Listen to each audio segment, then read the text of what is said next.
Last week, this same AI told me my skin had gone gray, ashen, muddy. Its word, not mine. And it told me why.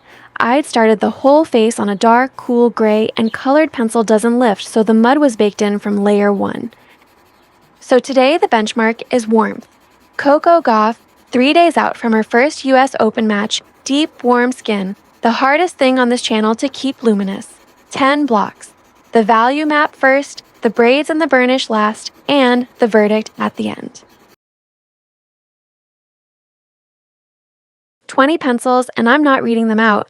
I'm scrolling the guide instead so you can stop on any page. Henna and burnt ochre are the skin. Chestnut, violet, and dark umber are the shadows. And every number here is a roll, not a requirement.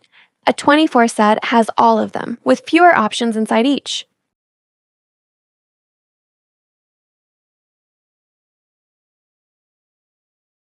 Black and cream at the end, the deepest darks, and the pencil that melts everything together. Then the page I actually read before I draw anything. Warm key light, frontal, slightly left, and soft. And soft is doing all the work. It means the shadow side never goes dark. It stays a mid-value warm plane with one crisp edge where the cheekbone turns. Highlights on the forehead, the nose, the cheekbone peaks.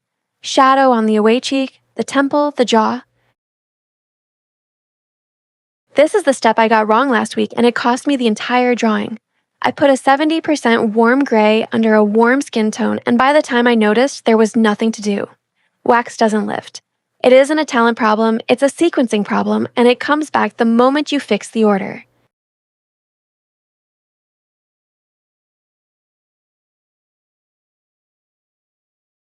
So, 30% warm gray, light circles, one pass over the entire face. Forehead, cheeks, nose, chin, under eye, eyelids, all of it evenly.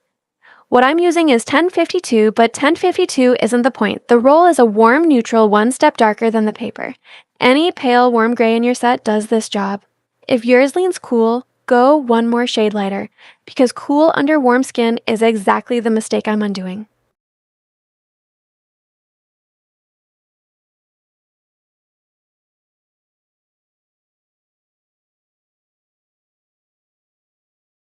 This is your elbow moving, not your fingers. Fingers make small, tight circles that stack up in one spot. The elbow spreads them. And stay light. The tooth of this paper is a budget, and I'm about to spend 10 more layers out of it.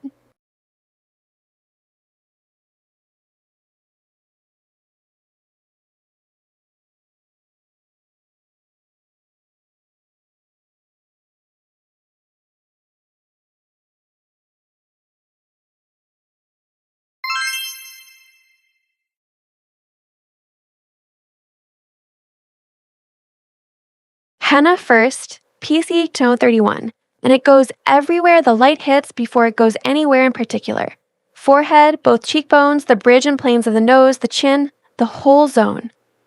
1031 is a mid-red-orange, and the roll is the chromatic anchor, the one hue everything else gets red against. If you don't have it, anything warm, mid-value, and red-leaning is the same tool.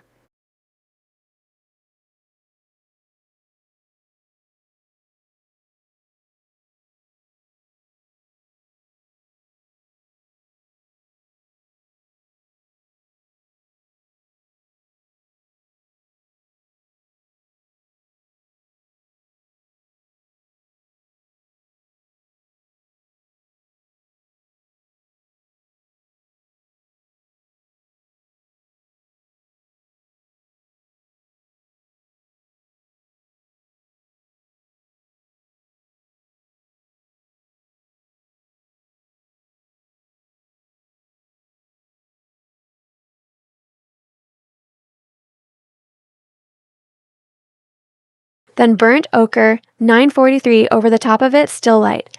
This is the undertone. It adds depth without adding darkness, which sounds like a contradiction until you see it. And clay rose, 1017, only in the transitions. The cheeks, the temples, the sides of the nose, under the chin.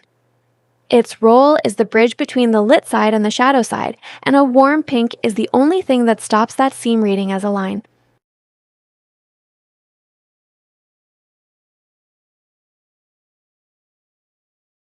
Here's the discipline, and it's the whole block. I am not allowed to finish any part of this face. Not the cheek I like, not the bit that's going well. Whole zone, thin, then again. Patchy skin doesn't come from bad color. It comes from building one area to completion while its neighbor is 2 layers behind.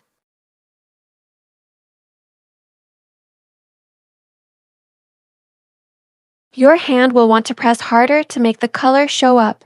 Don't. Layer instead. Pressure spends the tooth once, layer spend it 10 times.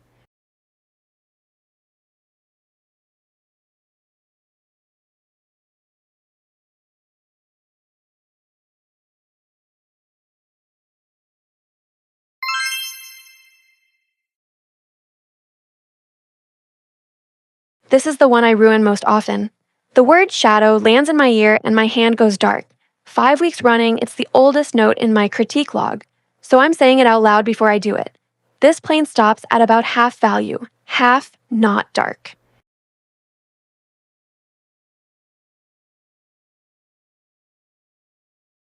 Chestnut PC 1081 along the away side, temple, cheek plane, jawline, under the chin. Directional strokes down the slope, not circles, because the direction of the stroke is doing half the describing. 1081's role is a warm mid-dark, and that word warm is why it's here instead of a brown gray. Warm shadow keeps skin alive, cool shadow kills it.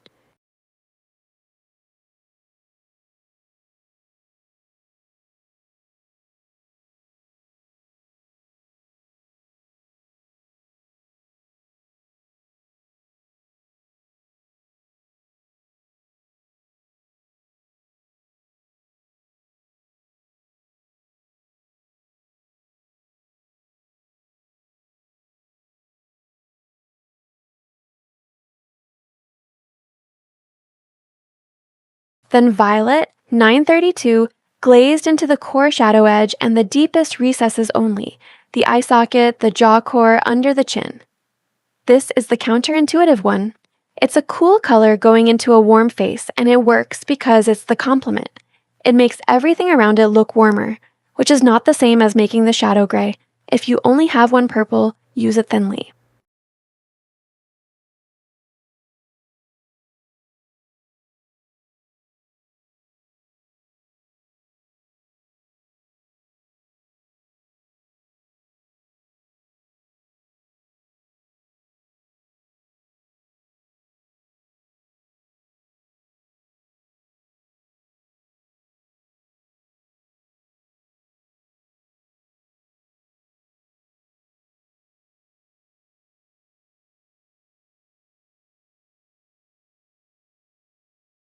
Dark umber, 947, last and hardly at all. The eye socket, the jaw recess under the chin. A rich, warm, near black. 3 small placements, not a pass.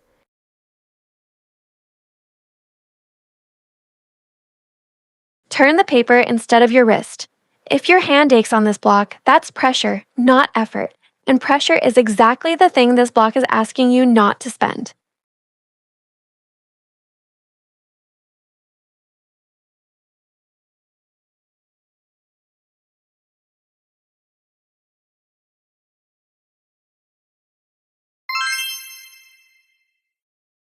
Pupil first, PC 935 solid, and leave the catchlight as bare paper. Not white pencil later, bare paper now. You cannot put that back. Then the crescent, and this is the move that makes an eye read as an eye. The upper lid casts a shadow across the top of the iris. Chestnut with a little violet right under the lid. Without it, the eye is a sticker on a face. With it, the eye is in a socket.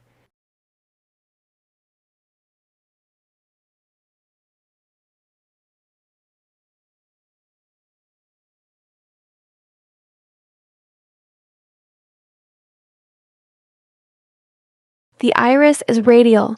True blue, 903, in strokes running from the pupil outward like spokes on a wheel. Dense near the middle, lighter at the rim. Then light green, 920, laid over it for the chromatic complexity that stops it looking like a flat blue disc. The rolls are a mid-blue and a light green. If you have one blue and one green in a 24 set, you have this.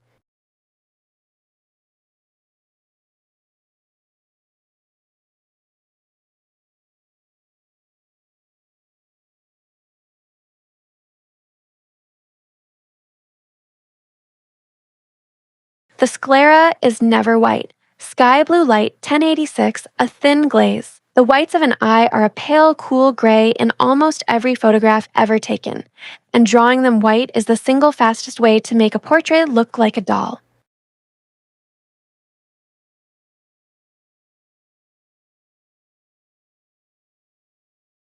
Now the lash line, and here you press. This is the hardest edge in the drawing, and it is allowed to be.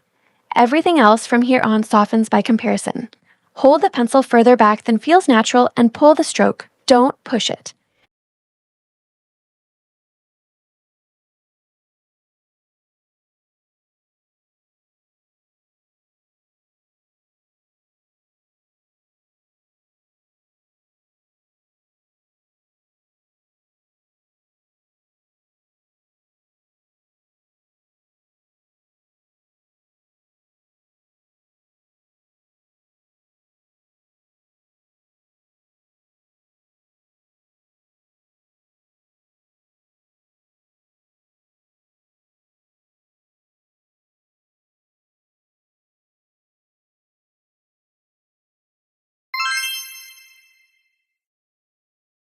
Everyone draws lips as one shape in one color, and that's why everyone's mouths look stuck on.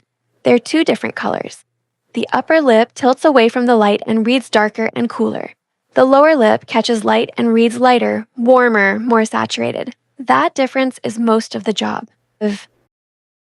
Carmine red 926 on the upper lip, strokes running side to side along the curve. Its role is a cool red. Blush pink 928 on the lower, a warm pink, lighter pressure, because that lip is meant to hold light.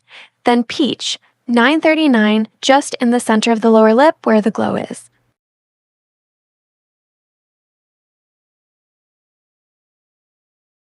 The lip line I'm going to do badly on purpose, in the sense that it stays faint. Clay rose 1017, very light and no outline. A hard line around a mouth ages a face by 15 years and flattens it at the same time. If yours has already gone hard, take a kneaded eraser, press, don't rub, and lighten it.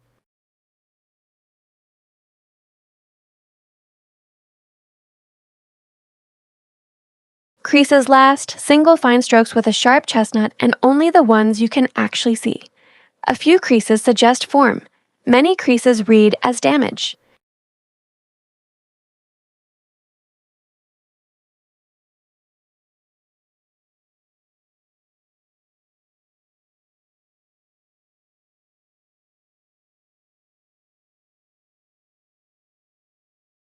This is a wrist block, not an elbow block. Small controlled arcs. If your strokes are running vertically, you'll get corduroy. Turn the page 90 degrees and let the direction follow the lip.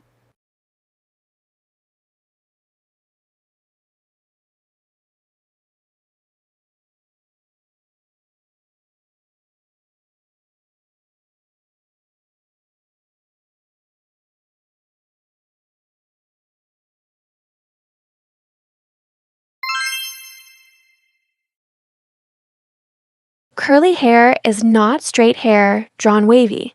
Every stroke follows the way a single coil wraps around the head, and the direction changes wherever a section visibly turns. Each clump gets its own arc. Long downward strokes are the thing that flattens it, and they're the instinct almost everybody has. Chestnut at the crown and along the root line first. That's the dark scaffold, and it's sparse. I'm not filling anything yet. Then sienna brown, 945 with henna over it in the same curved direction, building the mid-volume. 945's role is a warm mid-brown. If you have one brown between your darkest and your skin tone, that's the one. This is where I always go wrong. I start drawing individual hairs. Everyone I draw makes the mass flatter, and I've done it on 5 portraits. It's not a talent problem. It's an instinct problem, and the fix is to keep asking whether the light is traveling across the whole head or stopping at each curl.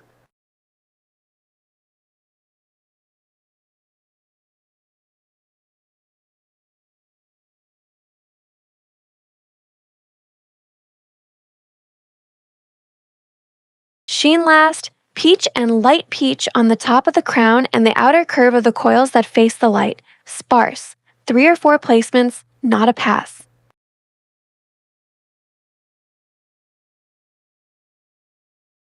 If you see a flat patch instead of volume, you're stroking downward. Switch to curves and the hair pops. It's the most reliable fix in this entire video.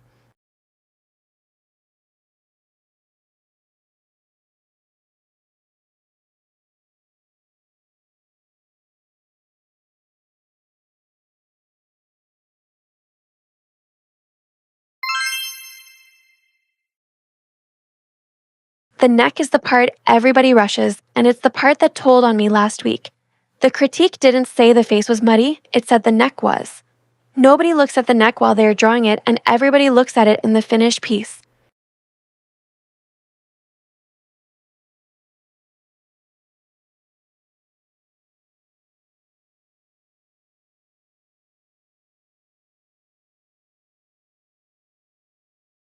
Burnt ochre and henna up the lit side, vertical strokes following the cylinder.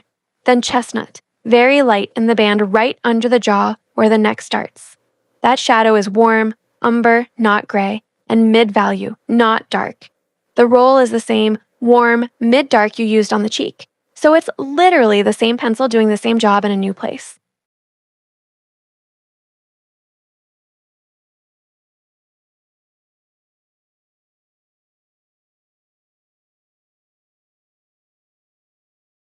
Peach down the center front, barely there.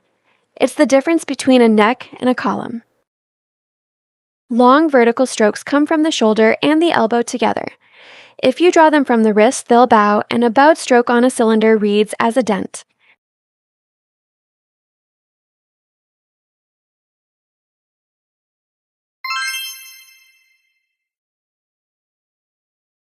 Dioxazine purple, 132, across the headband, horizontal strokes following the band. Neon yellow, 1035, on the top, then light green, 920. Over it, that overlay is what makes neon read as neon instead of as a highlighter mark. Violet under the neon in the folds because a garment shadow that's just a darker yellow goes muddy immediately.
And then the part that's actually the point of this block. Color bounces. The purple throws violet up onto the temple. The neon throws green up under the jaw. One glaze each, very light, the lightest pressure in the whole video. This is the seam between a person and their clothes, and it's the thing that makes them look like they're in the same photograph. Over-render this, and it looks like a bruise. The whole bounce is one whisper of a pass. If you're on your second, stop. Hold the pencil almost flat for the glaze, the side of the tip, not the point. Your hand should feel like it's dusting, not drawing.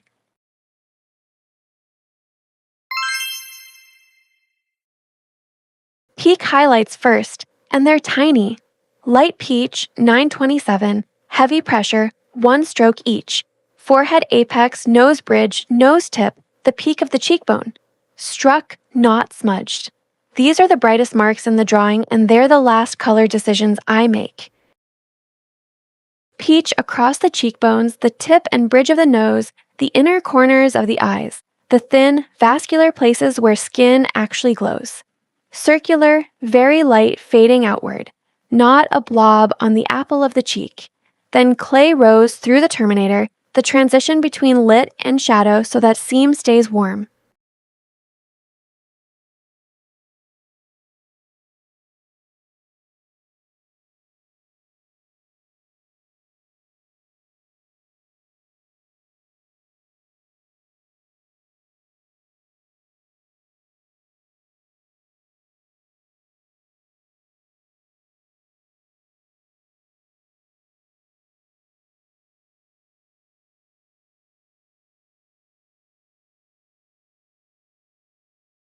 Now edges. And this is the block that organizes everything.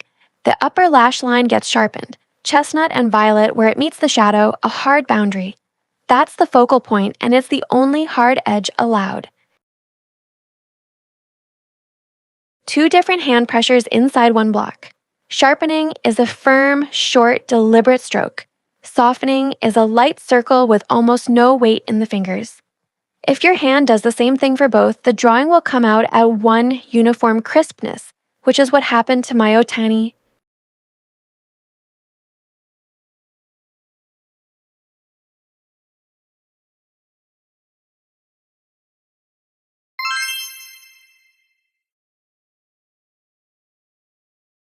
Then, the burnish. Cream, 914, firm pressure over the whole face. It melts the layers together and closes the paper tooth, and that's what turns a drawing into a painted surface.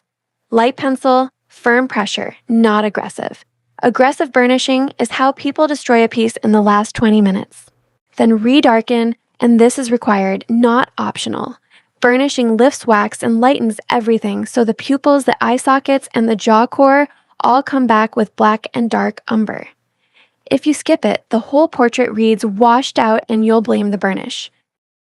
Your whole arm goes into a burnish. If it's coming from your fingers, you'll get bands, and bands in a burnish are permanent.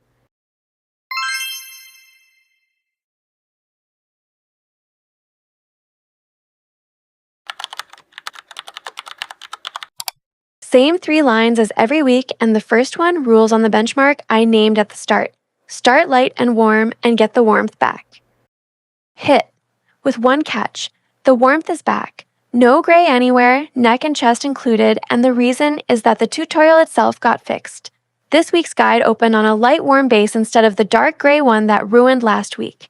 That's the loop repairing its own instructions, which is the part of this I actually find strange to watch. The catch is the one I told you is coming. The surface is mottled, blotchy, grainy patches on the cheeks and forehead where the paper tooth is still open.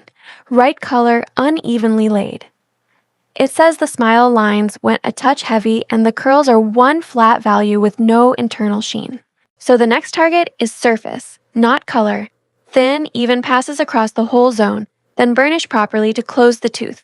That's the benchmark for next week, and it's the first line of next week's video.